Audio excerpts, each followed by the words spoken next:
Blog Talk Radio. Welcome to Awakenings with Michele Meiche, the weekly dose of spiritual and metaphysical insights and information for navigating the soul path. During the show, if you would like to call in for a reading or with comments or questions, call 347-539-5122 and press 1 on the keypad. Or join the Sacred Space of Empowerment live chat. Create a username by registering with Blog Talk Radio. It's great to connect with all of you here. Oh, yes, it is. Welcome to the program, everyone. I'm your host and pilot for Wednesday, Michele Meiche. Welcome to everyone in the chat room, getting settled in, and of course, everyone listening through the other podcast stations and later on via iTunes and the archives. Welcome, everyone. We have a really, really great program today. I'm really excited. We are going to be diving into callers as well. We will have the second half of the program coming on probably about 12:45. We will have joining us Dr. Elliott Maynard. Amazing man, amazing mind. If you want to take a peek at some of the work that he's done, he's the author of Brave New Mind, Living in a Future Science World, as well as Transforming the Global Biosphere. And he'll be coming on, and we're going to be talking a little bit about what's going on in the world, basically, what's happening in the consciousness of the world and how he sees the world. He's got a very interesting take on how we're in this future science world. We're even going to dive in a bit about the Heart Project and see his point of view on where we are going as a world, as a society, as a nation, and even perhaps even how we can assist in this.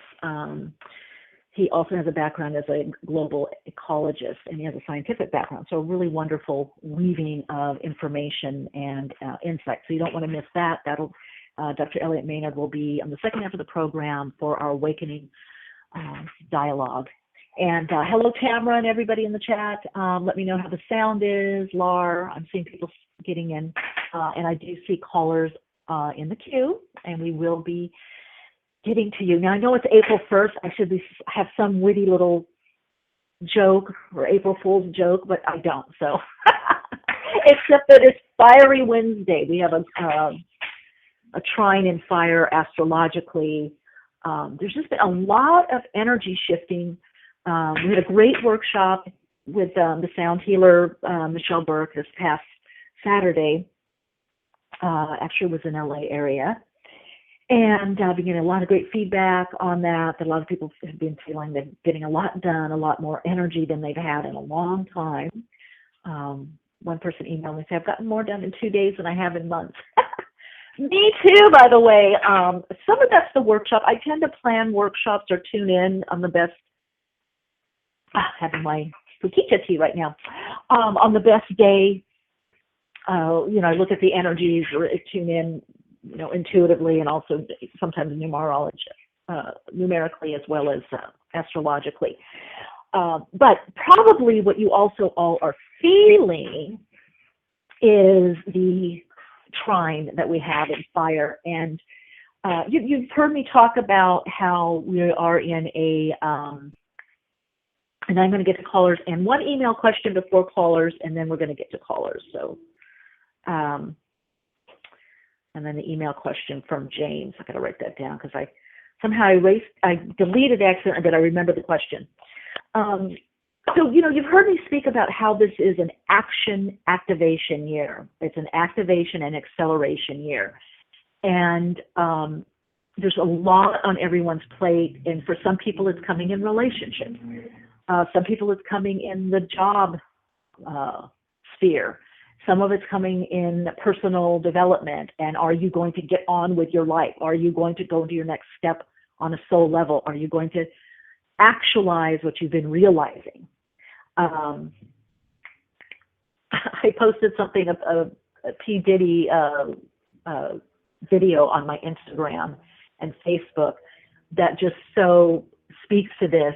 because I've been saying this, and I've been, I've been saying it in a diplomatic way. You've got to answer the call right now. You've got to move into action, even though it can be kind of uncomfortable, and you don't necessarily always know where you're going. I'm kind of in that phase right now. There's a lot opening and happening, but I don't particularly have clear direction. But I have the openings, and I've just been following the openings, and I'm like, oh, where is this? Where I'm really going? I have this vision or this idea, or this is set in motion. Is that what's really unfolding? It doesn't look like it. But remember that the path of the soul is circuitous.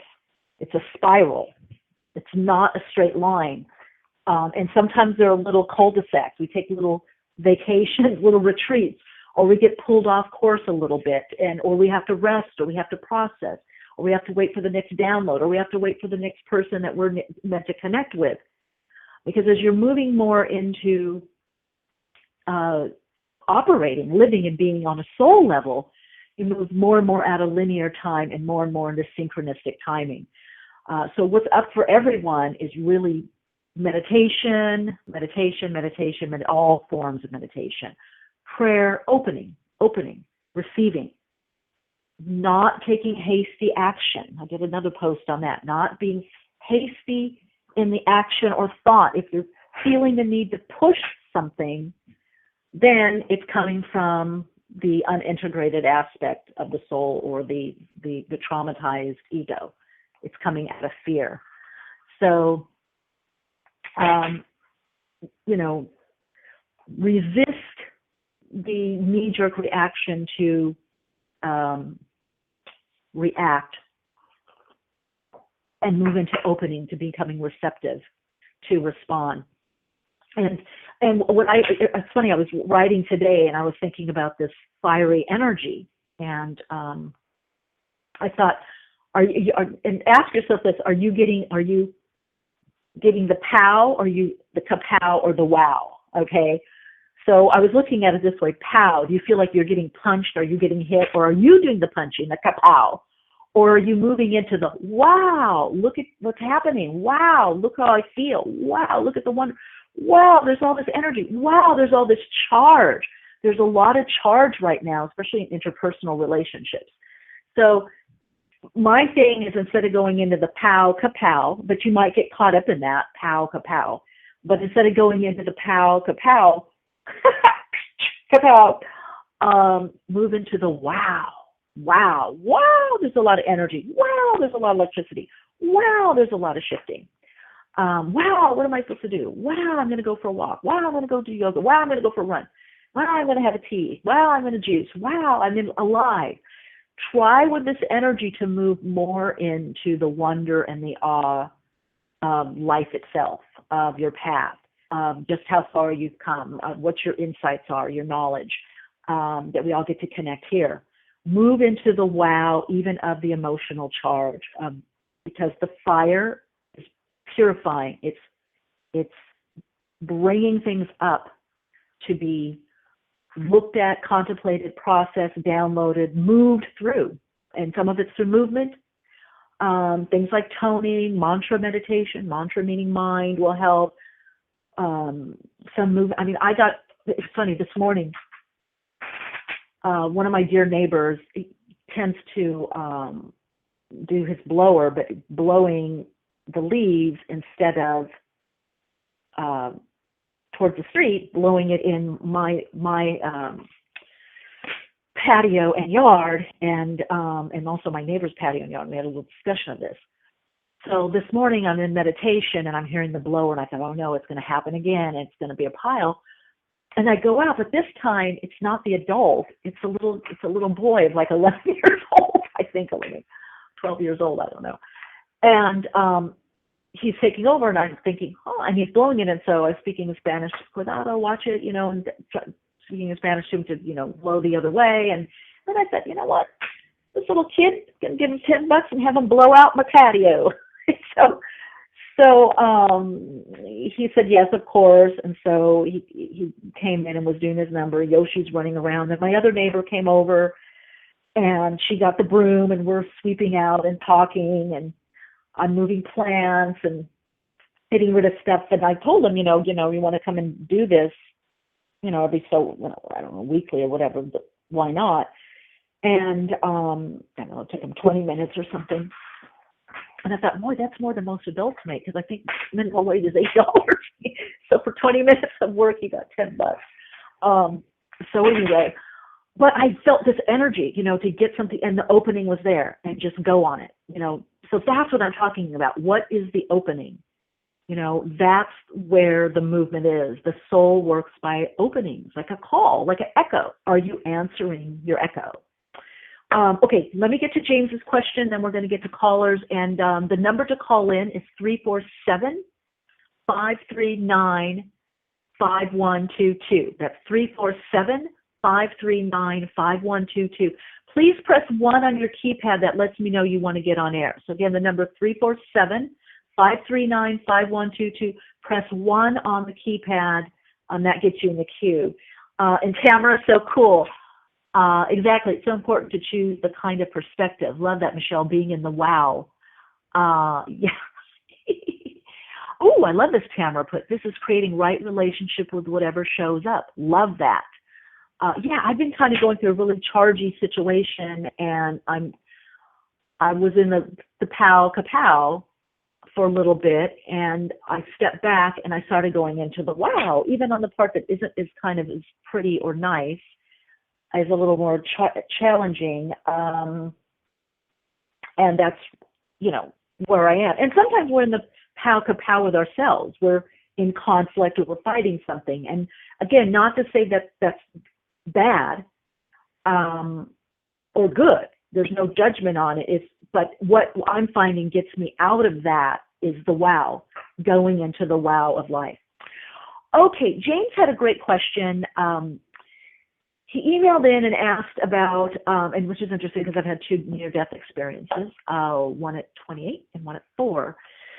So the gist of it, James, and I hope I'm getting this right, was when people cross over, why are they met with family and why are they not met with the all that is? Why are they just not brought up into the totality of consciousness?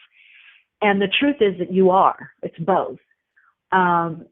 When we, as you know, as we know from physics, that a couple things, and even on the quantum physics level, that nothing leaves the universe.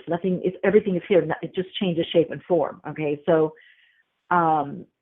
as spiritual energy, life force, animating energy, just form is what's changing. The form may leave, even if when we cross over and the body, is dissolved. It's still energy. It still goes into the earth. It's going somewhere, whether it's buried or, cremated or, whatever. It's the form that's changing.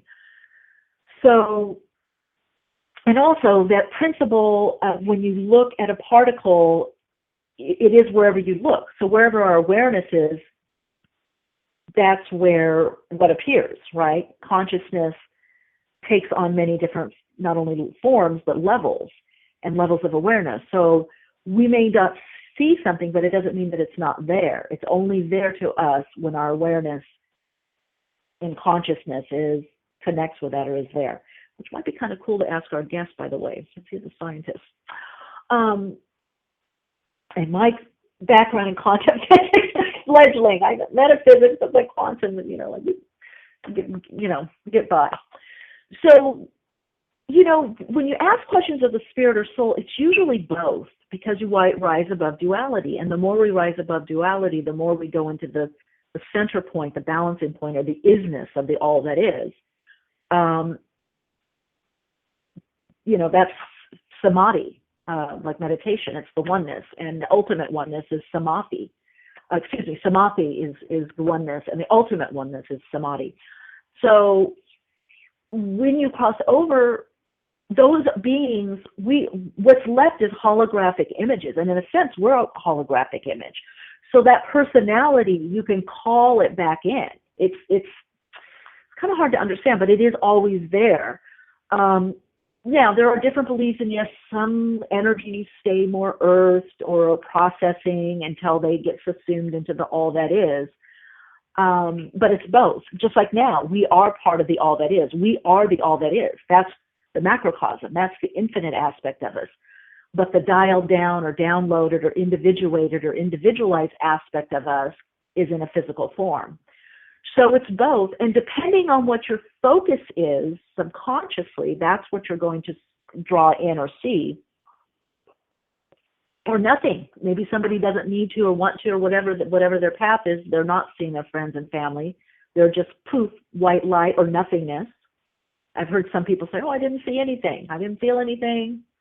You know, I was there for 5 minutes, 10 minutes, came back. I had lights, thank God, because probably, you know, my higher self knows I like bells and whistles. I had warmth, light. I was expanding upward. I got the tunnel. I got the bright light. I got the whole shebanging. But again, you know, a lot depends on belief system and your subconscious reference. Let's put it that way. So I hope that answers that. It was a really great question. James, you always have such great questions for us. I love it. And anyone, please email questions into me at awakeningsradio@gmail.com. Our wonderful producer, Sadie, is really good about organizing everything and getting the questions to us. One more little note, I guess, as well, is that we started working with the producers and open to you emailing us at awakeningsradio@gmail.com your experience with awakenings and you receiving readings or sage advice or soul insights or just chatting, maybe what's happened since you started listening. All right. Let's get to callers. And again, that number is 347-539-5122. Press 1 on the keypad. And that lets me know you want to get on air. Hi, 661-644. You're on Awakenings Radio. Welcome. Thank you, Michelle. Thank you for taking my call. This is great. This is the first time I'm getting to listen to you live, and I got on the show. Wonderful. Yay, yay, yay, yay. And give me your first name now. Azam. Azam? Hi, Azam. Right. Yes. Hi. Great. I just had a question. I made some changes recently, and I was wondering if the universe has anything to say about the changes that I've made and the directions I'm taking, and just kind of overall. Okay. We'll ask a question. That opens the channel. That makes it easier for me to align into you. And you're asking kind of career? Career. I'm having trouble hearing you. Career and passion, yes.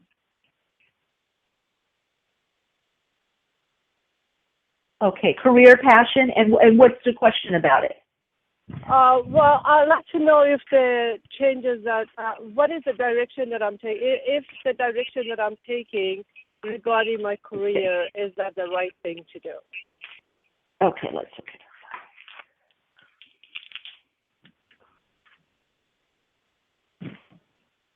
Now, one thing I'm thinking, it shows there could be something with partnership. Are you thinking about branching out on your own? Yes. Yeah, okay, that's what I thought. It looks good. Now, you're just beginning is what I'm hearing, right? It feels very new. Yeah. And now is there somebody, because I'm getting partnerships, so I don't know if there's some relationship going on or if you're thinking about working with someone or bringing someone on board or having someone help you. Well, I'm an artist, and this is the first time that I was able to actually fully immerse myself in my art and the creative process, and I'm trying to hold workshops and work with different people, both as intuitive art, expressive art, and there's some people out there who we have wonderful discussions. Wonderful. And, you know, it looks good. I feel like you are going to work with people, maybe even somebody one-on-one, or someone's going to be helping you. There seems to be a collaboration aspect that's coming in for you as well. But it's definitely showing to go in this. Definitely, you're in the right direction. Okay, wonderful. Yeah. Thank you so Keep much. us posted, Azam. Keep us posted. We'd love to hear back from you how things are unfolding. It's your inspiration. Thank you so much. Thank you. You're so welcome. Bye-bye. Much peace. Bye-bye. Hi, 818-850. You're on Awakenings Radio. Hi, Michelle. It's Gail. Hey, Gail, Can you hear welcome. me?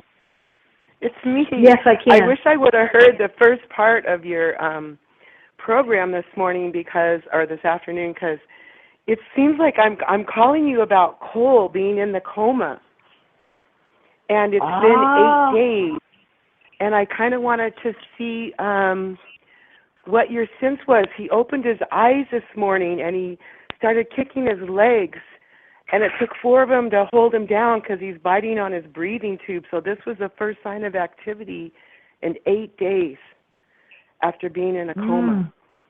Wow.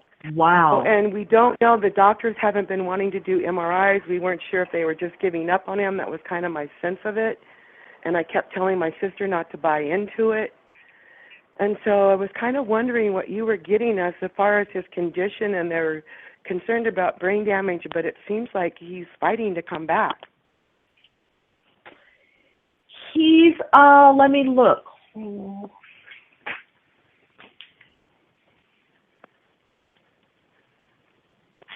Yeah, there's a bit of fight in there. There's a bit of fight. I feel that he,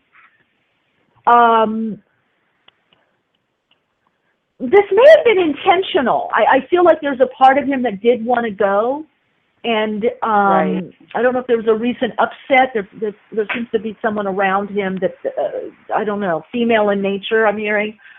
Does he have a sister? Yeah. Or girlfriend? Yeah, okay.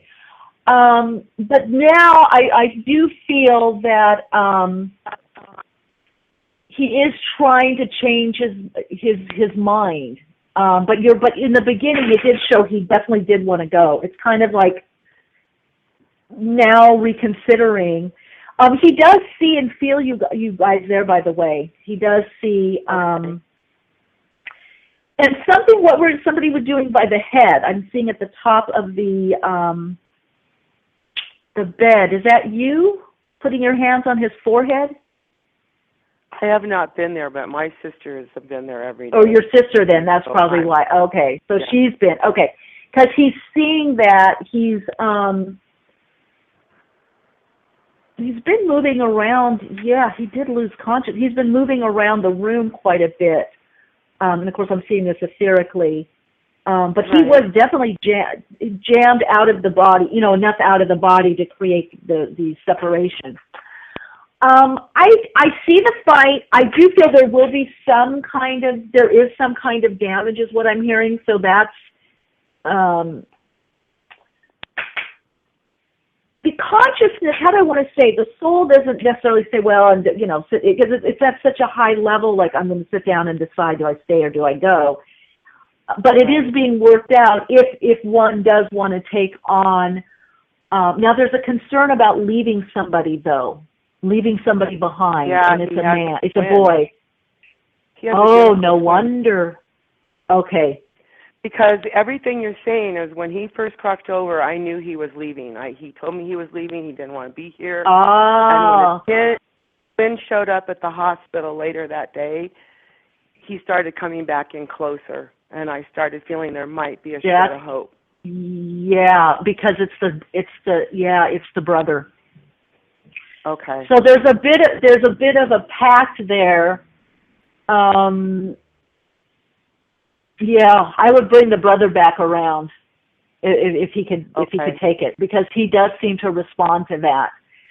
Because he was definitely, not only wanting to leave, but I feel that this was an attempt to leave, and that bond between them is so strong.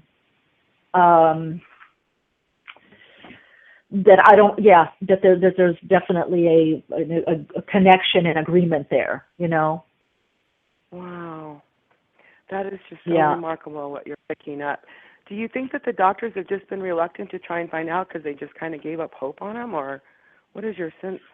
Let me look at them.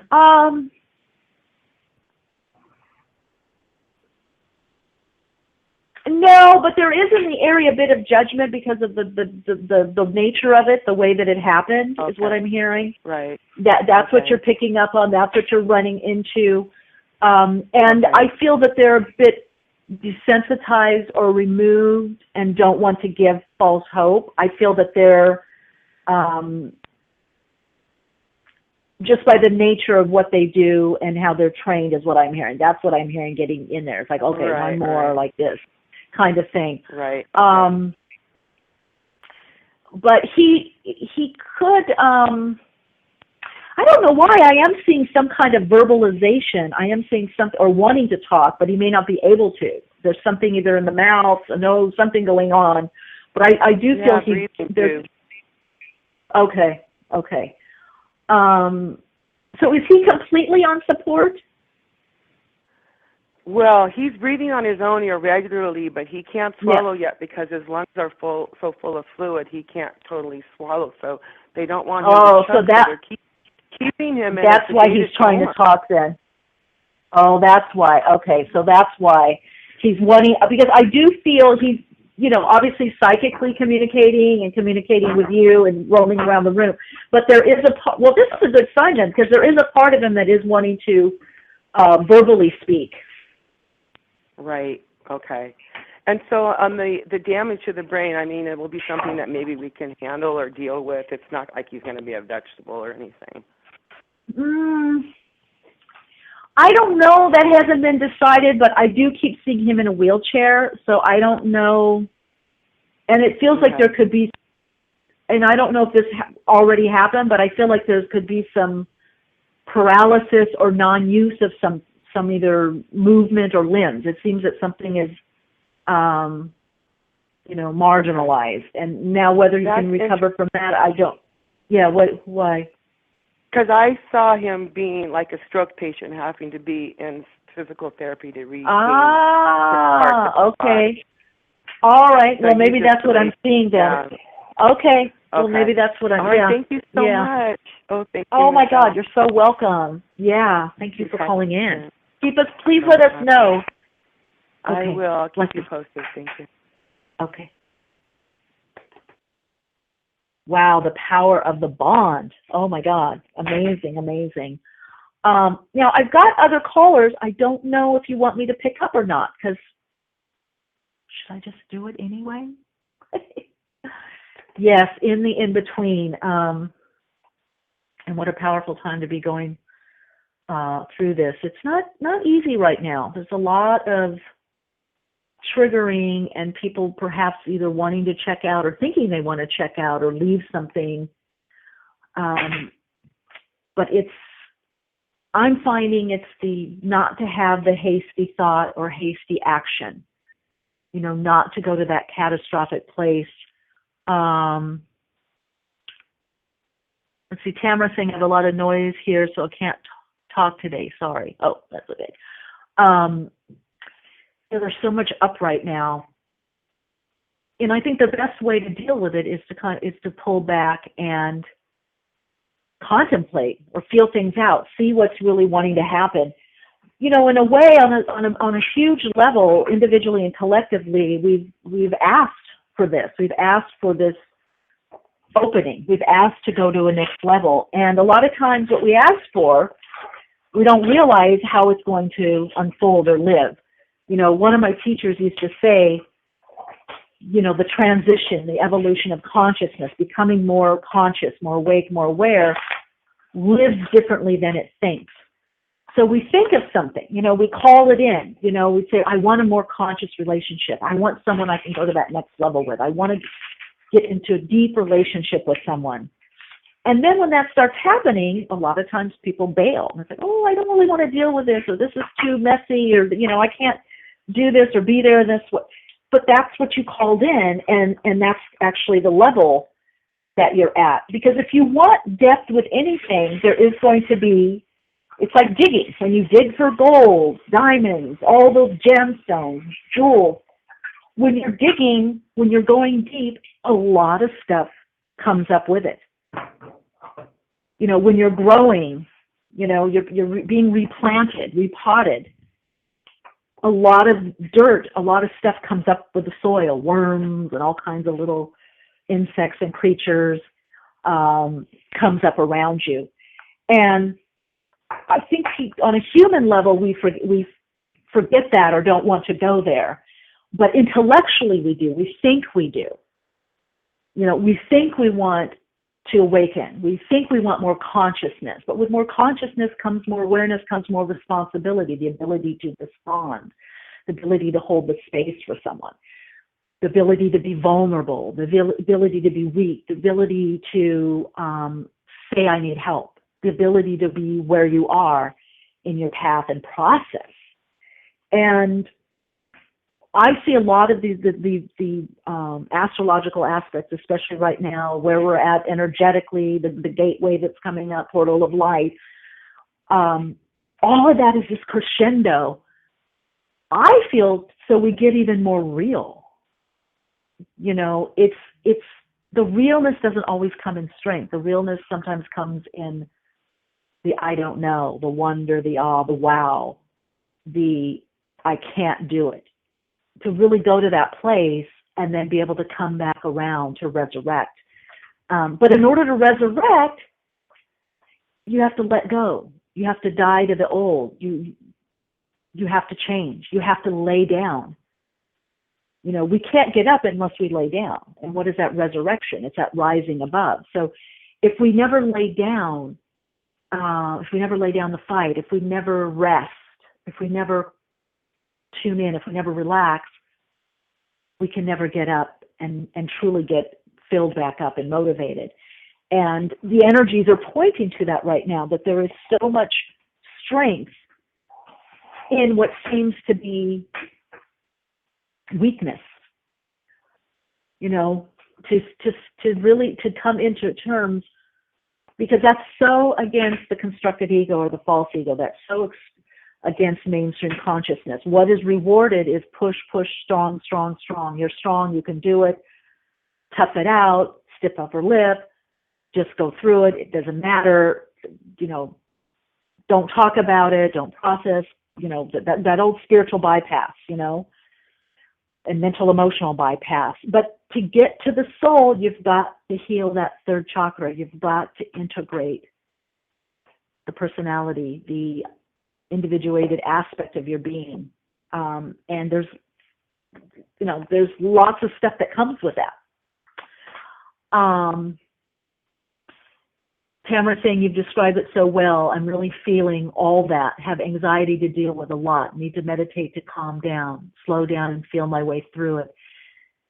That's so brilliantly put. It's the slowing down and feeling your way through it. It's not going to happen by thinking. It can in a contemplation meditation, or a flash of insight or understanding, but we have to let the feelings move through. And so many of us have been taught not to feel. Don't go there. It's too problematic. It's too much. I can't do it. Cut it off. Overeat, drink, whatever, overshop, whatever, something. Doing over something to anesthetize. But this energy says that's not going to work anymore. And the anxiety is an individual and also a collective thing. There is a lot of energy, and we're taught to do something with it. Well, sometimes it's not doing something with it, it's just being with it. Tamara's putting, it doesn't work to push through. Yeah, I've kind of been finding that as well. Pushing doesn't help. What's helping me is to step back and connect within. All right, let's get to callers again. Those of you that are contemplating, thinking of calling, that number is 347-539-5122. Press 1 on the keypad. And press 1, and then we're going to get to, we've got caller 201-919. You're on air. Hi, Michelle. This is Shannon. Hey, Shannon. Welcome to the program. Thank you. I wanted to give you some updates from some readings that I had from you. Yay! I had called in about a move. I said my boyfriend and I were going to be downsizing in Brooklyn, and we found a place, and a lot of the clues that you gave really happened. Oh, wonderful. Which was great. Yeah, it kind of just helped me be like, okay, well, this was supposed to happen, and kept me a little bit more calm, so thank you. And you had actually given him a reading about his work, and he was getting more into game design, and you said he was kind of worried about getting work and making things happen, and you said that he was going to have like an issue of abundance, like too much stuff. And he's really busy right now with a lot of stuff. So I feel like wow. really come true also. Yeah. That is great. So the fire energy is working for him. Yeah, okay. I kind of remember. I don't remember him specifically, but I'm through you tapping into your energy, I do see he has a very full, fulfilled plate, a very fulfilling plate. Yeah. Lots happening, a lot of projects. And wow, that's great. You know, one thing I have found over the years with working with people and helping people bridge from one thing to the next is that we always go through, it's like your garden, you know, gets overgrown. Before we prune, we have to allow the overgrowing, you know, and I know that can be sometimes very anxiety provoking, you know, for people. It's like, oh, I didn't ask for all of this, or now what do I choose? But you did. We call it in, and it does we have to allow it to get messy and overgrown and live with that for a little bit until either things start falling away. That's one way of pruning, or we have to literally then start choosing and saying, no, you know, less of this, more of this, you know, none of this, or I'm done with this, you know. So, well, congratulations to both of you, and congratulations to him for his abundance. It's really wonderful to hear. And now, do you have a question? Anything else you want to share? Do you have another question? Actually, what you were just talking about is it's almost exactly what I was going to call in about. I've also been dealing with anxiety, and I had called in also about an injury in my arms, and just this week I realized that they were connected. That like a lot of when I have anxiety with my breath, it actually has been tensing up the muscles around my chest and my neck, and has been affecting my arms. So I mean, I definitely feel like what you're saying. I feel like I've been used to pushing through things. Like I've always been a really active physical person, and injuries have kind of like made me stop that and be like, whoa, what am I pushing? You know, why am I doing this? What am I left with if I, you know, can't use that as an outlet and stuff? But yeah, I guess I would like to know if you see anything for just helping me get through this, because I feel like I will, but it's feeling like day to day it feels pretty tough. Yeah, you will. Now, what's interesting, what I sense with you is a deeper level of empathy is the word that's coming, empathy, compassion for yourself, and then therefore others, because you have been able to push through so much. And it's going to help. Are you writing something by any chance? Writing about a book around you for some. Yeah, that was you've said that, and I've actually tried to keep more mornings open to like let some more ideas come through. So I've been doing a lot of brainstorming recently, like getting some more creative ideas. Yeah. Yeah. So this is part of the process. Now, what's very interesting, see, and this goes along with traditional meditation teachings, is that, in other words, if somebody is like very physically active, you may be given, like a meditation teacher, I'm trained in this, and so you came to me as a student, I would say, okay, do a little bit of activity and then learn to just sit and go within, right? Somebody that is always sitting, going within, and not hardly moving at all, needs to do more physical activity, you would say, focus and then, or do some move, or give them a movement meditation to start getting in that direction. So I feel with you, it's kind of like this other part of you is needing to come out.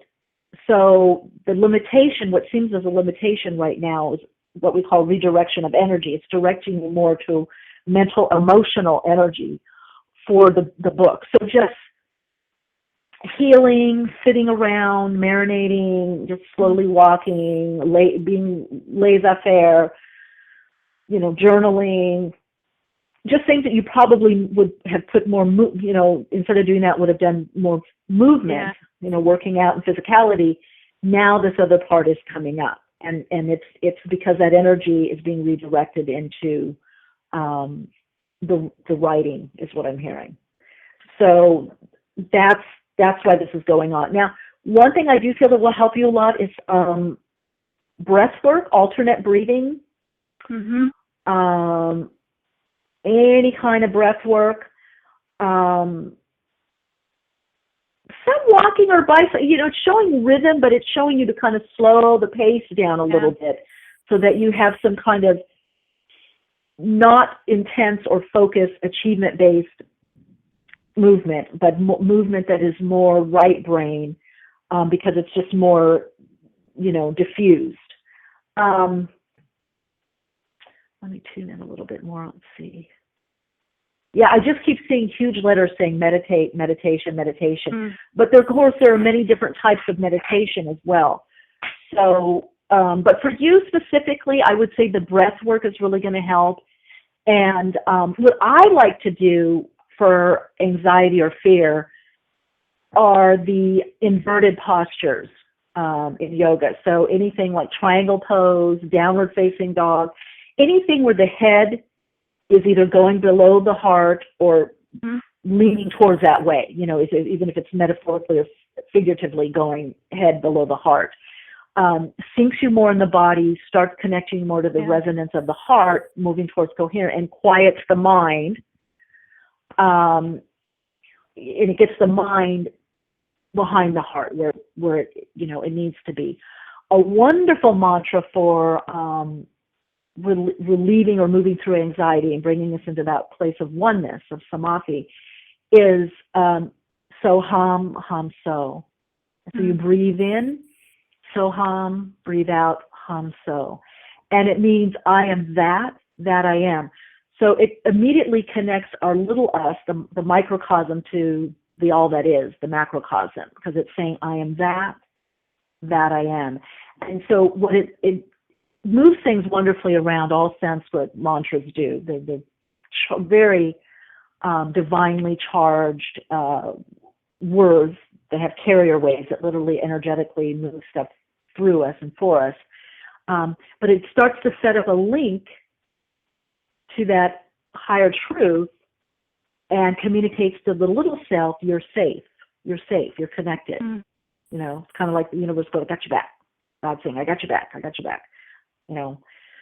So I feel for you, it is moving you more into, Shannon, into your spirituality, into your spiritual focus.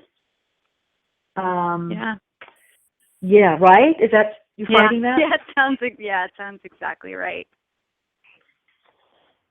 Yeah, I had something years ago, I can empathize with you actually. See, and I wouldn't have before. I don't know, about 10 years ago. Well, I was a vegan for many years, a vegetarian, and that gave me a thyroid condition because I was Miss Soy Queen, and I did realize, but I didn't believe it, that soy, not great if you're estrogen dominant, and also it can tend to block the conversion from T3 to T4. So I'd been a model, actress, I was a dancer, I was an athlete, I used to run. So my whole life, and I've been athletic, I had this amazing connection and command to my body, and then all of a sudden it was like, wah, wah. And the weight gain, it was just like, and the energy level, and nothing that I did, no potion, no acupuncture, everything. So I had to go with, but some other things amazingly got birthed, and then I had found a doctor that finally said, yeah, it's all this soy, and it got rebalanced. But that redirection of energy, and I see it so often with us on the path, it's the higher self just says, okay, let's pull from this place and put it over here where we're going now. And you'll come back to the other in a different way, in a balanced way. Okay? I hope that helps. Thank you so much. It's so helpful. Thank you, Michele. You're so welcome. Have a good Wednesday. Much peace. You too. Bye-bye. Bye. Hi, 323-638. You're on Awakenings Radio. Oh, hey, Michele. It's me, Angela. Hey, Angela. How are you doing? I'm doing pretty good. I love the sound bath, by the way, over the weekend. workshop. Oh, great. I'm glad you did. I've been telling friends about it. Like, you have to check out sound baths, blah, blah, blah. Oh. So right now I'm just starting to date again. And I did meet an interesting guy last week, but he was kind of an ass. And he said that normally he's not like that, but that I bring out a certain side in him. And while I doubt that I would see him again, I just want to understand what was going on, like with the energy or the dynamics, since it was interesting. And I was wondering if you have any guidance for dating and love. I am feeling some anxiety around dating and also overwhelmed with all this male attention. So I just want my love life to come with grace and ease. And it's just, I'm like, please come with grace and ease. Good luck.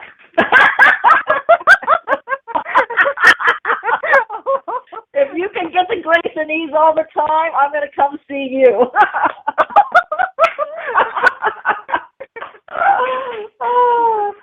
Yeah.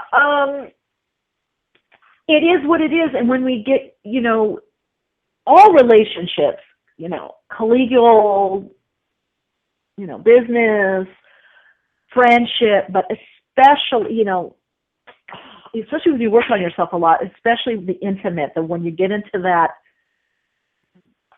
the core stuff starts coming up. So I always suggest projection perception, using, my Soul Insights blog or my website, Self and Light, has that. We've talked about it before, 5-step emotional clearing process, whether you write it out or do the CD or whatever. We have to handle our stuff. I mean, it's just, it's stuff comes up. Now, the thing is what can help is to not associate your consciousness with what you're going through necessarily emotionally, but to be able to move through it and process it. And be open to have somebody in your life that can do that as well with you, that they're doing it for themselves and that the two of you can do it together, or allow the space for each to do it together and then come back together. So the grace and ease, I feel, is the compassion and the empathy. And like I said at the top of the program, get out of the pow, kapow, and move into the wow. Move into the wow of, wow, I've got these emotions. Wow, this is what earth being, human being is. Wow, I got triggered. Or wow, go into that kind of wonder. Wow, isn't it weird how we humans react? We get triggered. We got fear, insecurity coming. The more you go into the wow, because this is the human experience, then you're going to harness that spiritual energy to be able to not only deal with the issues that are coming up better, but it also will raises the vibrational frequency, so you're attracting less extreme. Does that make sense? Yeah, I think what we attract, it does say something about where we are at. That makes sense. Sometimes, but there is a randomness to the universe. It's not a tit for tatty. It's more how we respond. And if we're attracting something chronic, it's just like chronic emotional states. In other words, getting angry doesn't mean you're not conscious. But if you are an angry person all the time, everybody has a thought here and there. But it's the chronic. Where are you residing chronically? And that's indicated through your subconscious state. So if you keep getting the same thing over and over, then it's a pattern. It's something to be shifted. Worked with. But again, remember all the gifts are mixed in with the mud, the gems, the diamonds, the gold. There's mud, Yeah. You transplant, you replant, the worms come in, so it's all in there. It's more our judgment about what comes up that limits us in consciousness. Okay. It's the judgment. It's the comparison and the judgment. And it's the belief, the fear that we'll stay there, that we won't have what we really need and want, that we won't have that love relationship, that we won't grow. Okay. So when you come up against a challenge like that fear of you won't have that love relationship that you want, like, what would you say when you're in the moment? Because what you say actually makes sense. I kind of feel that like with my recent situation, I feel that I had been reactive, and it seemed like we might have been triggering each other, like that guy and I. But there's a lot of that happening right now. There's a lot of that triggering each other right now. I've had it in some of my relationships. The thing is you've got to pull yourself out of it and stand back. That's when I do and take your ownership for your stuff. Like, wow, when did this happen? Or how, go all the way as far as back as you can, and then look and see what you didn't get. Like we did in the workshop when we did the inner plane work. Were you able to do that? Yeah, I did.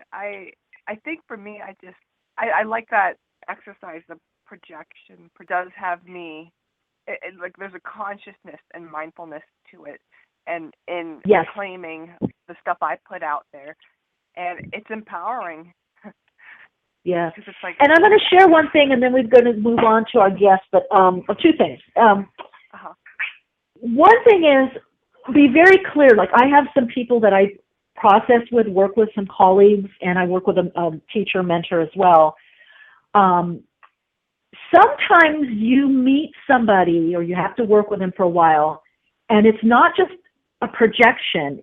There's a reflection there. There can be, you could say a mirroring of where you were or something that you're leaving, that you're letting go of.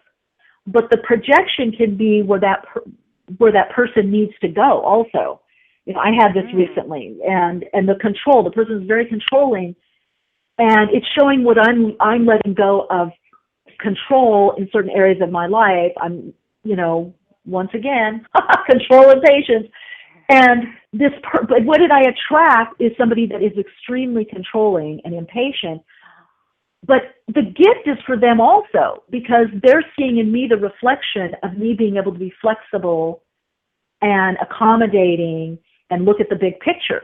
So they have a chance to grow in this reflection. It's called a positive projection psychologically. So it's not always just about us. Sometimes we meet with people and it's their chance to see us as an example, not that we're doing anything differently, but by just being us and where we're at in consciousness. And then sometimes it's for us to see either just how far we've come or where we used to be or what we're letting go of. And the charge can be because we're still letting go of it. Yeah. So people, especially since 2009, people are going to be triggered. There's going to be even more intensity in relationships because the soul is basically saying, hey, get out of the extreme projections of polarity, move into perception, where the middle point. So there is going to be mutual triggering. We all have to learn how to deal with it. That's why I created these tools. Have the tools to deal with the mutual triggering that's always been there, but it's just more intense now. Yeah, that's what it feels like. Okay. So what the second thing for you and everyone else till now and next Wednesday, see where you're in the pow kapow and move into the wow of what's happening. Get out of the fight and move into the wow, the wonder, the awe, and then check back with me. Let's see how we all do. I'm gonna be doing it as well. Okay. All right, Angela. Thanks for calling in. All right, it's that time for our Awakenings Dialogue. We have with us here today Elliott Maynard, who is a leading-edge consciousness scientist and conceptual designer. He's got a background in the fields of zoology, coral reef ecology, oceanography, and tropical rainforest biology. He earned his Ph.D. in consciousness research and has served on the faculties of Adelphi University and Dowling College in New York. And he is also a certified professional consultant to management. He's got two amazing books out. One I'm diving into right now, Transforming the Global Biosphere, as well as Brave New Mind, Living in a Future Science World. Welcome to the program, Dr. Maynard. Well, thank you, Michele. I'm delighted to be here. Yes. There. So, wherever we you're are. there. Yeah, you're there in cyberspace. Exactly. Wow. I mean, I've been diving in. I think last time there was some kind of mix-up. So I'd done some research, and I'm like, wow, you're putting so much together conceptually to paint a picture of where we are now and where we're going.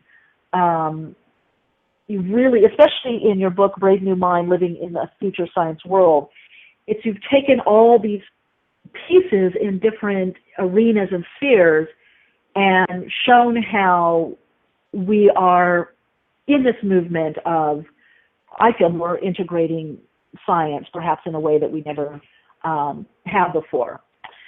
So in saying that, my first question is how did you start, why and how did you start going in this direction and having that ability to start, connecting the dots, I would say? Well, actually, your question triggered an interesting little revelation for me. I think the way I started, I never realized until quite late in life, maybe 10 years ago, that I was an empath. And when you're an empath, you feel other people's feelings and thoughts. And also, since I'm so involved with global ecology, I can feel this global angst of the earth itself and all living things. So I think this is what drove me. I realized the old system of kill or be killed and survival of the fittest and too much testosterone has not worked. We've had a whole cycle of rise and fall of civilizations, raping of the environment for purposes of war or empire. And so I created what I like to think of as a new operating system for humans. The old stuff is not going to work. We cannot survive in the long haul using those old paradigms, those old grids, and we've got to move ahead. So I created a new grid, but this one is like a new operating system for your computer. It allows the interfacing of consciousness and the latest hard technology so that we can actually take the kind of quantum leaps we need to. I believe now it's become a survival imperative for humans in the longer picture. So this new operating system, and I love that, the grid, because I look at this new paradigm, and there's this emerging consciousness, and we do need an operating system. We need a new operating, we have to update our system. One of the questions is, do you feel we are updating it? Is that starting to happen now?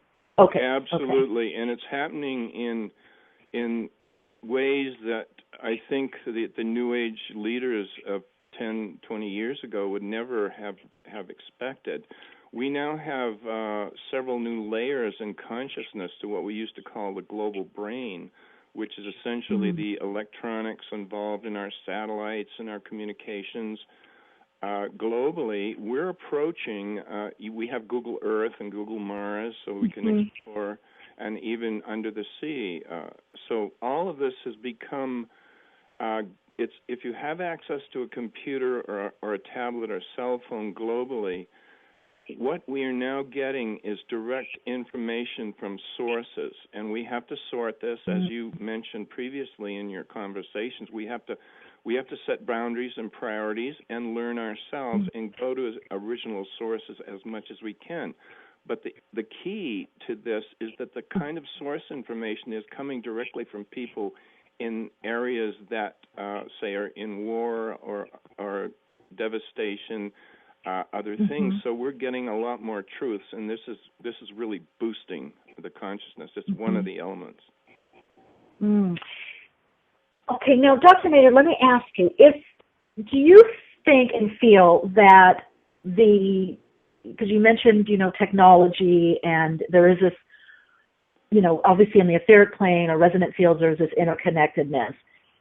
Do you feel that the devices that we have, the smartphones, etc., computers, tablets, is reflecting this interconnectedness and assisting in this? Is it an outpicturing of that? Absolutely, but like any new technology, it can be used for positive or negative kinds of things. Now, I see no reason why cell phones and cell phone towers, with some money invested in research, could not be putting out healing vibrations instead of vibrations that interfere with your brain. It just wasn't a priority on the bottom line of the companies that are involved. Just one simple example. Also, I've wondered about the kind of thirst and drive to create more and more HD, higher definition. But we know that information from the higher realms is in light-encoded packets. And what is a pixel? A light-encoded packet. So what you're getting when you get an HD TV, you're getting 1,000 times more information from the previous incarnation of your monitors. So all of this kind of thing can act as a spiritual waveguide. But again, we have to have boundaries, we have to use judgment, we have to try to use wisdom and resource from different points and cross-reference them. Now, couple things. How do we do that? I would say, and maybe in the new operating system, there's a place for this. I don't know if it would be monitoring, if it is a board of ethics. I mean, how do we move from using these tools and devices for, optimal, reasons, life-enhancing reasons, rather than, against each other? Yes, well, it's a matter of consciousness, and it's a matter of maturity. Because what they used to call a nuclear family, which you find in more rural areas of the world and also in North America, only maybe 100 years ago, or even less than that, and still going, the family has broken up just by nature of the travel, the workplace, all of this. And you have all of these single parents, and therefore they have no grandparents, or they're separated, so the grandparents just cannot provide that wisdom for them.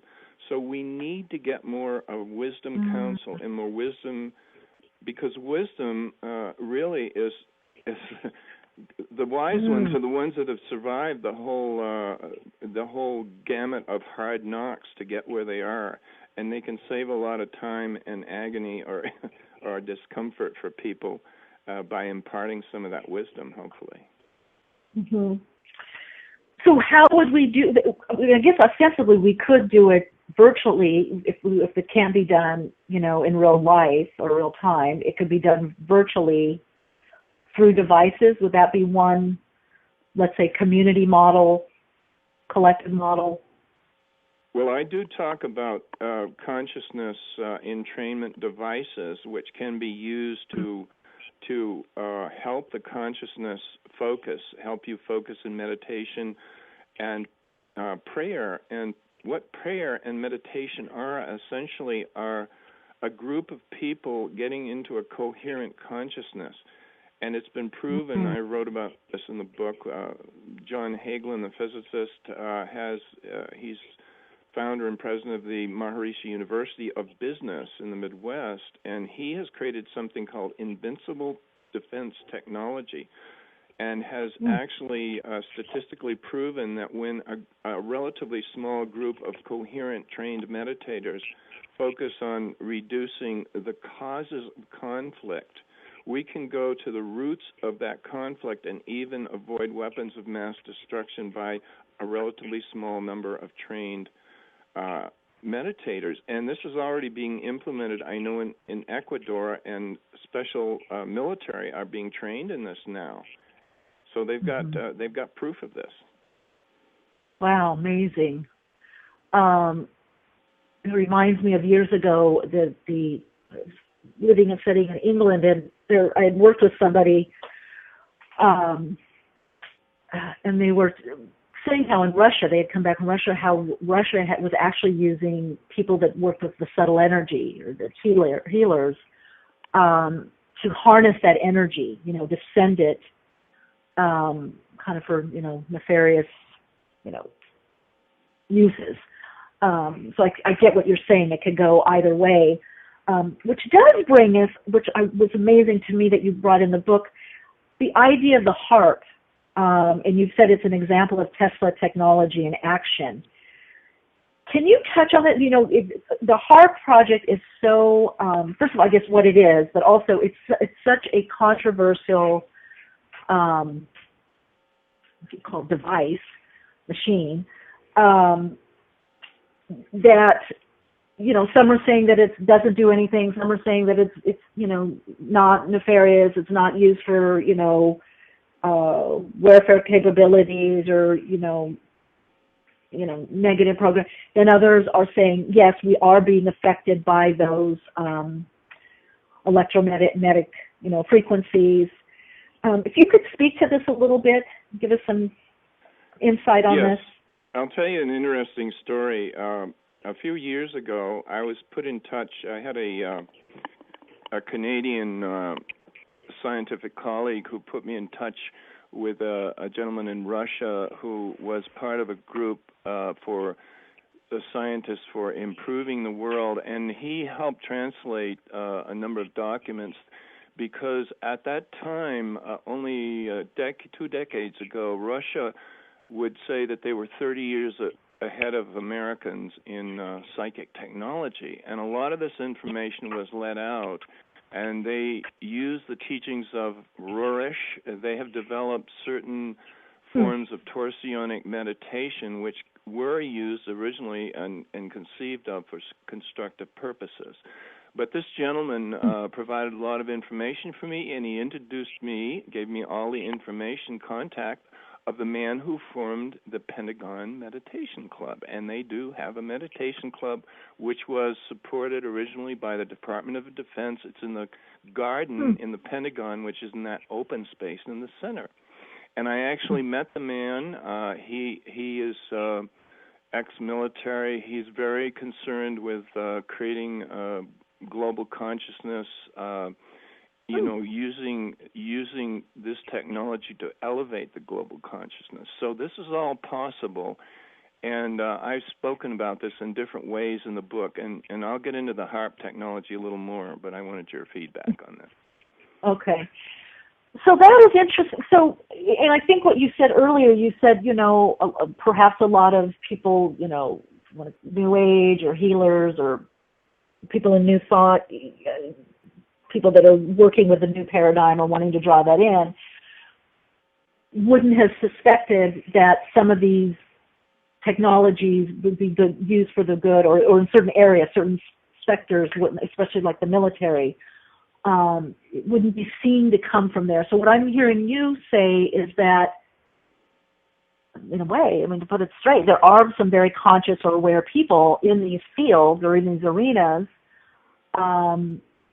that are using these technologies for the betterment. Yes, and you will find that when people get into a situation, when they realize what they've gotten into and they're overseas, I've lived overseas in the Middle East, and they can get very lonely, or if they're in prison, they have incredible amounts of time on their hand, and they get very focused because of this. They're focused on their survival and their well-being, so this is kind of a forced evolutionary element. I just wanted to go back into my new paradigm saying, well, what do we need another new paradigm for? Well, this paradigm is different from the rigid paradigms of the past because it can constantly evolve and shape itself and bud off offspring and continue to evolve to adjust to the present times. Living in touch with this quantum information field is simply acknowledging it. I say to imagine a little switch in your mind. We're taught by our parents, our schools, never to believe anything we can't prove to be true. I say flick the switch and say, okay, I'm not going to disbelieve anything I cannot prove to be untrue. And bingo, I guarantee you that things will start to happen in unusual ways, accustomed to the linear mind. So this all about serendipity and this sort of thing. I'm sure you talk about it a lot. Yes. Well, you can touch on that, though, for our listeners, serendipity or synchronicity. Are you saying when we're living in the new paradigm or in this new, operating system, this new world, that there would be more serendipity or synchronicity? Oh, absolutely, because there are a few things that happen when you start to gain enlightenment, and I only share my own experiences, and others I know very well. And what happens, it's kind of a catch-22. The more wisdom and enlightenment you get, what it allows you to do is to back off and take what we used to call a helicopter viewpoint. And when you look at the old grids that we are so ingrained in, all of these traffic systems and travel systems and taxation systems, etc., we realize we begin to see the real reality show. And that is scary, and that's why I entitled the book Brave New Mind. It takes courage to get into the future. Now, in this quantum field, the great artists like Leonardo da Vinci worked with this field. There's no question about it. Now, the difference is with the frequency having speeded up, which you spoke of in your earlier segment, we now can move into this without going into a cave for 30 years. Those people broke the mold and made it much easier with this kind of 100th monkey effect for us to do this. So now we are in the present, in the past, and the future simultaneously with this field. The difference is now we can operate with it consciously. That's like flicking a switch and the lights go on.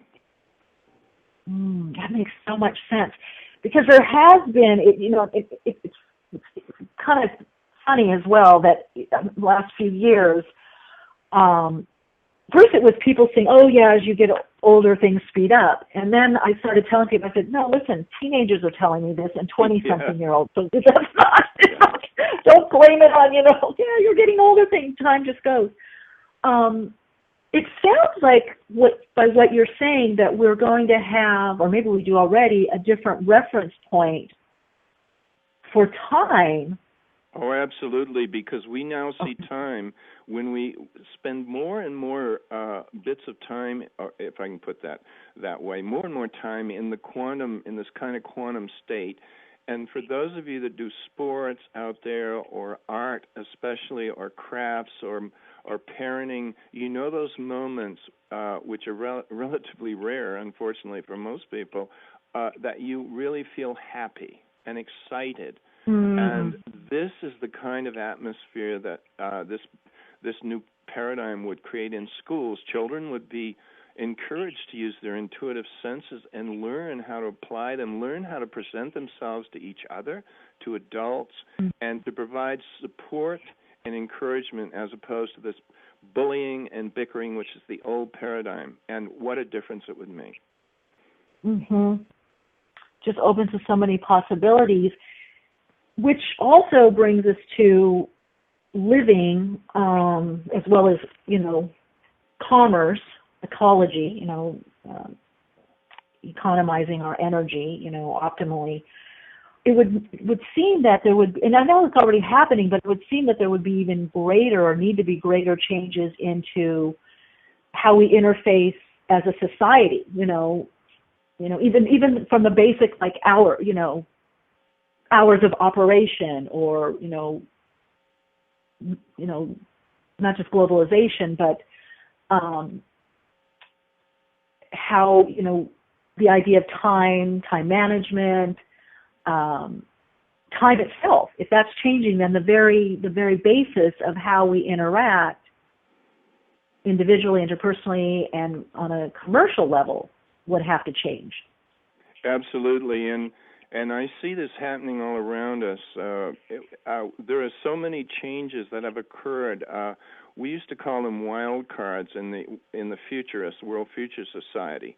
Now, I like to tell people that the majority of futurists I have met extrapolate the past curves. This is a very linear and standard scientific thing to do, and project them into the future. But that doesn't work, because we have what is called wild cards. Look at Elon Musk coming out of the woodwork, and all of a sudden we got this beautiful Tesla car, and it's becoming a reality. The things we've talked about.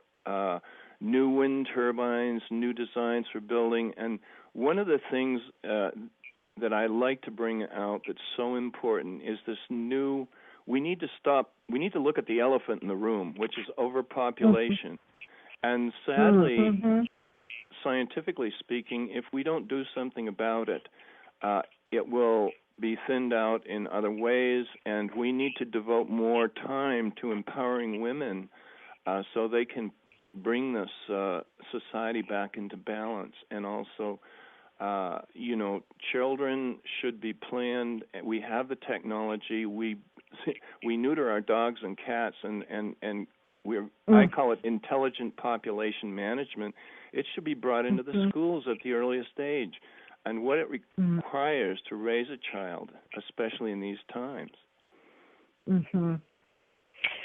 Well, it sounds like with more consciousness, not only comes awareness, but responsibility, it's sounding like, right? And to have that in the systems. One of the things in your book, Brave New Mind, Living in a Future Science World, you do talk about new healing protocols, and that there would be more based on intuitive medicine. And I want to get your take on that further for our listeners. Yes, actually, this has already been quietly established. There are intuitive medical, now that you say the word intuitive medical profession, it is now a credentialed profession. And in my consulting work previously, we had oncologists and surgeons who, when I got to know them, were very open to this kind of thing.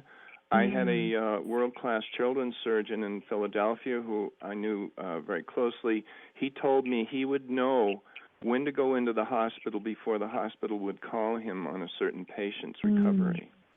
And this has happened again and again, and these people are open, and I envision a psychic intuitive team to help with the operating theater. They would sit outside that and observe and help keep the operating team synced. They would keep the patient stabilized. It's already been statistically proven by simple prayers or meditations, you can help a person out of the anesthesia like a third earlier than would be normal. Now, what's interesting, and I don't know how it's not broadly done, but in England they do have some doctors that do this in surgery. I was able to years ago do this, which we would do energy work, distance work, or focused energy work while the doctor was in surgery, or with certain patients. They bring in their files, and we didn't need to know much, maybe just even a first name. So that, and it's interesting that I'm hearing you say that that'll be a broader application, and for it to be brought here would be really something, because we are in the States a little behind in some ways. You also, Dr. Maynard, talk about something that is just near and dear to me. I do a lot of work with this, and I love it, and I just see that the implications are far-reaching. I want subtle energy management, key to future education. Oh, yes. And I was listening to your previous talk, and when one of your listeners called in, she was talking about, there is this is another thing that would be like psychic energy management 101. And we have to learn, as we gain more and more of this power and become more enlightened, so to speak, or wiser, we will find that we attract certain people. Now, there is a certain percentage of individuals that I like to call energy vampires. I mean, this is the sad truth, and they come around and want to suck your energy, and you just need to be alert to this, be kind to them, but don't let them involve you and suck you into their emotional dramas and their vortices, and you were speaking about this very thing. Psychic cleanliness. When you get your key back from the valet, he's driven your car. When I like to self-park for this reason, but and then when he hands the key back, you do a little clear in your mind. You're clearing the key from his vibrations. You get in the car, you clear it. And these are simple things when you shake hands with people. It's nothing personal, but you don't want to be dumped on. And my wife came up with a very interesting little quip. If someone persistently tries to get your energy and buttonhole you at one of these workshops or whatever, you say, not my monkey, not my circus. It illustrates the point anyway. Yeah. And I like how you say that in order for us to expand in our consciousness, that is the key. You put it here, it's so perfect. The awareness and practice of subtle energy work is thus a basic prerequisite for expanded consciousness development. Other subtle energy phenomena includes environmental energy enhancement, the focus and magnification of natural earth energies. To me, I mean, one thing I read in this, see and feel is, again, it reinforces the interconnectedness of everyone and everything. And again, that self-responsibility. It's that you put that in there. I was like, oh my God. I've been doing workshops on this, teaching this, help people to tap into this. And then when I read in your book, I'm like, okay, yes, indeed. And I love that you say key to future education. What do you mean by, are you thinking in education, in educational systems and institutions, or our own personal education? Well, one of the 25, I created these 25 keys, which are different subjects. There's future science art, future science music, future science medicine. But the one on education, future science education, is a new system I call the University of the Future, which is another kind of a flexible matrix. And children are they're encouraged to use all of their psychic and intuitive powers and in imagination and making stories. Instead of competitive environments, you have a supportive environment with teachers, parents, and the children involved and mentoring each other. So all of a sudden, instead of taking a norm the way we do, which is a nasty little word somebody made up, and what is this norm? It's an artificial grid over consciousness. Each child or individual, and this system goes all the way through lifelong learning, is encouraged to develop from their own center, and their own talents are encouraged, and then the teachers help put these together into useful applications, which can be done in teams, little projects which students take. Say they put up a website or make a newsletter. They learn many, many different skills, and these are life skills. When you get out of school, you can use these at home, or in your life, in your business, in your work. I just had a flash of a very dear friend of mine who's from Germany, who was an educator and teacher there, and she's here doing some retraining and is going to be starting school. I'm going to have to put her in touch with you. Well, at minimum, your book, because she's also a system builder and wanting to build better systems that are more conscious and really educating children. It's phenomenal what you're doing. I still wonder, now, how did you weave all this together, though? I mean, because you do have in all these various areas, did you just start seeing in various areas that it's all, I mean, metaphysically, the converging flow, that there's this convergence happening of this more coherence and consciousness expansion taking place? Yes, it pulled together the work of me stumbling through many different disciplines and different life and employment and family experiences. And when I look back at the book, and when it was first changed and put into a new typeface, I saw it in a new way with new eyes, and I couldn't really believe that. I would have never attempted to write a book like this if I had used my linear mind. And just as a little aside, I had a channeling session, and I'm putting channeling as a legitimate resource to save us millions of dollars, years of time, and finding answers to global problems where there are no answers available in the physical realm. So this council told me that the Global Biosphere book most of those would be implemented during my lifetime, the changes. But the new book would be good for 3,000 years. So that's just what I got, and hopefully they answer. Oh, I could believe that. Oh, no, I could totally believe it. I mean, it's so detailed and concise. I mean, even I love that you put, like, in the chapter about energy management, financial energy management, and you talk about money as frozen energy. I thought that was pretty powerful to look at it that way. And you're one of the few people that are acknowledging it is energy, first and foremost. Yes, and I'd be teaching right? this in kindergarten, in my schools, and people, because, I remember in my own childhood, there was an occasional friend that I had that had a paper route, and I even took over for a couple of days when he was sick, that sort of thing.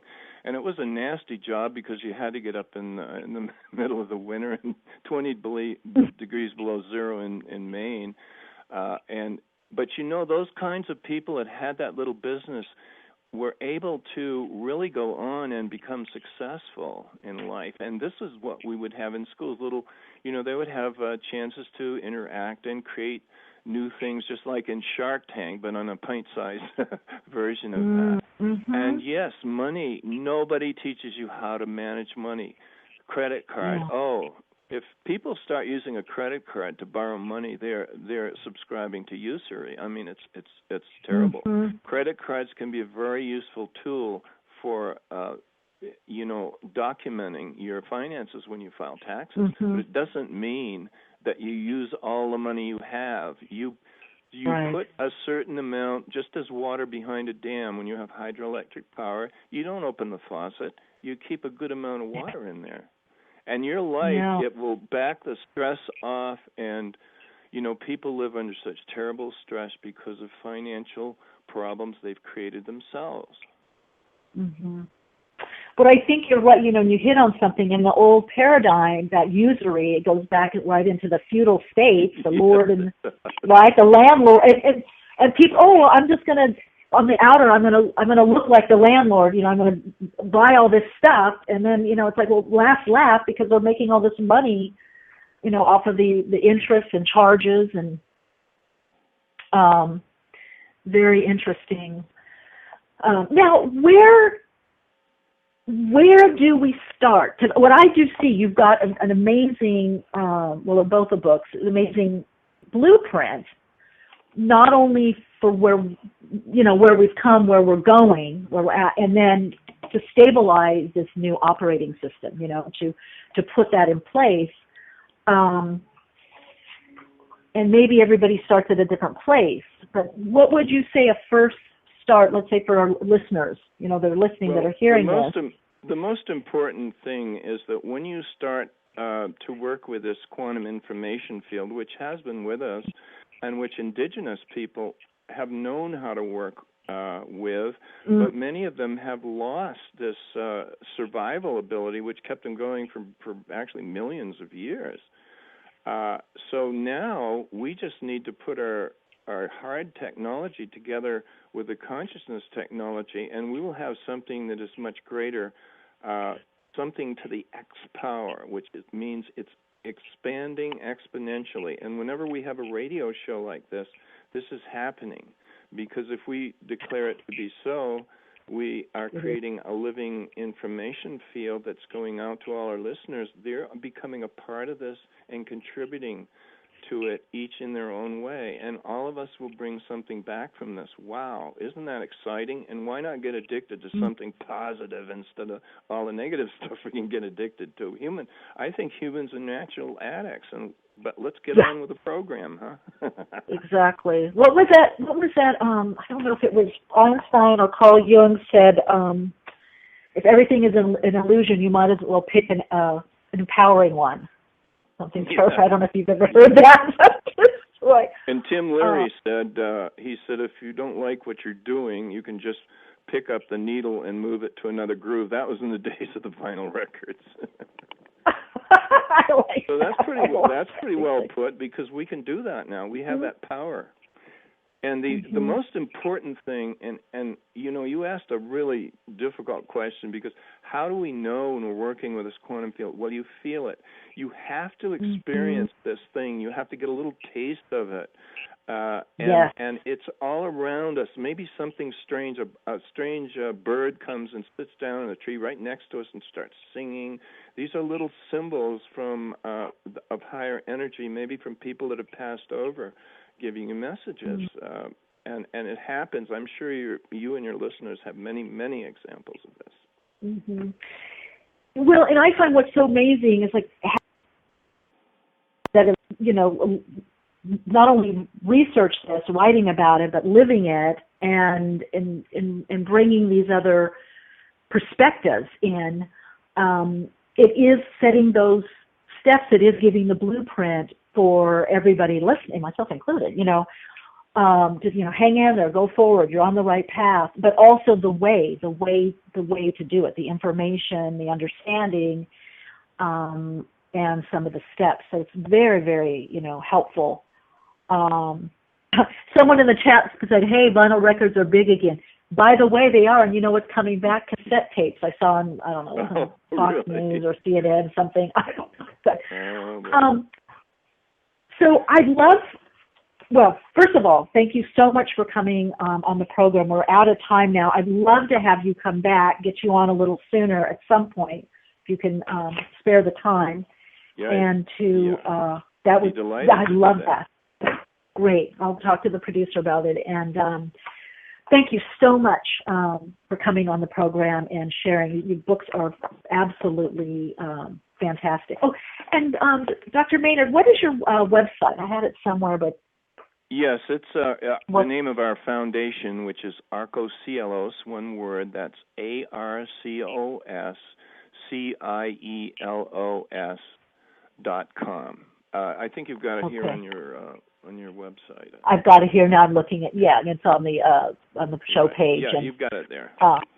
And okay, I have a number of I have some video and radio interviews about the book, and of course they're on the website, and you can go to Amazon.com. The book is available in both paperback and ebook Kindle format, so you can have a look at a sample and the contents and see if you like it. Perfect. Thank you so much for taking the time to share. This has been just amazing and also inspirational. Thanks so much for being on the program. And thank you, Michele, and all of your listeners who are open and sharing. This has been a delightful experience. Thank you. Okay, our awakened guest today was Dr. Elliott Maynard. He's the author of Transforming the Global Biosphere and Brave New Mind, Living in a Future Science World. Got to tell you, amazing books. I don't always say that, but yeah, it really is. Definitely recommend. It's all laid out, and hopefully we'll have them back for round 2. Anyway, always great to connect with all of you. I so appreciate you all co-creating this program. And, of course, continue to shine your light, share your insight, and keep awake. Awakenings broadcasts every Wednesday, 12 p.m. Pacific Time. Archive shows are available on iTunes. For continued Awaken conversation and insights, join the Awakenings group on Facebook and visit Michele's blog at soulinsightsforspiritledliving.com. That's Soul Insights, the number 4, spiritledliving.com. Keep awake.